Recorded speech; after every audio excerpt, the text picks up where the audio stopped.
Le positionnement. Ce mot était juste un mot pour moi avant mon changement intérieur. J'ai compris que le positionnement est l'alignement que l'on veut prendre à l'intérieur de soi au milieu de la dualité. Quel regard veut-on porter aux choses, aux émotions, aux situations, aux personnes, à soi-même? Quel côté voulons-nous nourrir, le positif ou le négatif, en sachant qu'ils sont totalement complémentaires et qu'ils n'existent pas l'un sans l'autre? Quand tu vis de la tristesse, la joie est déjà présente. Comme quand tu ressens de la haine, de la colère, l'amour est aussi là en même temps. Si tu te sens stressé, la paix est présente en même temps. Et ainsi de suite pour tout ce qui existe en nous et à l'extérieur de nous. Ces ressources sont là depuis toujours. Un jour, quelqu'un a déterminé que toutes les sensations, émotions désagréables, difficiles, perturbantes, étaient mauvaises et négatives. Nous en avons déduit que nous devons forcément rechercher que le positif en toute chose, et surtout courir après ces choses qui nous rendent heureux à l'extérieur de nous. Ce qui, à la longue, nous rend au contraire malheureux, puisque nous ne sommes déjà jamais satisfaits au final, puisque tout est en nous à l'origine.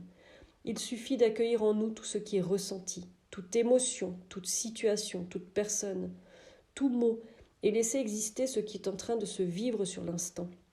Se laisser habiter par l'émotion, la sensation qui se réveille sans la juger, la libérant par la colère ou la tristesse, puis l'accueillant par l'énergie d'amour, pour transcender tout cela et ressentir ensuite le sentiment de paix, de bien-être et de bonheur, se positionner, et alors la place que l'on veut prendre en soi, ce que l'on s'autorise, mais aussi le positionnement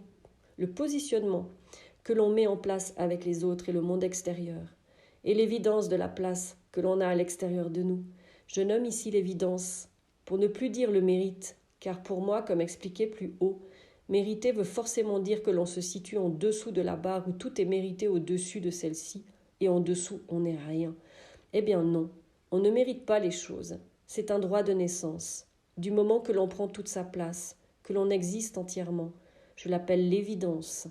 Oui, c'est une évidence, comme pour les personnes qui pensent ou qu'on leur a dit qu'elles n'étaient pas désirées par leurs parents, que leur naissance est un accident. Ils ont choisi de venir s'incarner. Ils ont choisi ce qu'ils voulaient vivre et avec qui ils le voulaient, parfois imposé par l'âme aussi. Alors ils ont leur place, ils existent. Ils ont l'impression qu'ils sont indignes et qu'ils ne méritent pas, comme la plupart des gens, qui s'identifient aux différents masques posés pour s'adapter, survivre et exister comme ils pouvaient.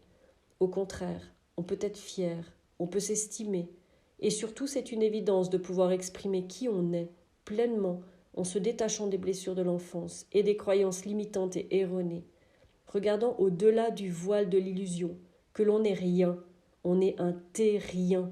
Joli jeu de mots entendu sur les réseaux sociaux.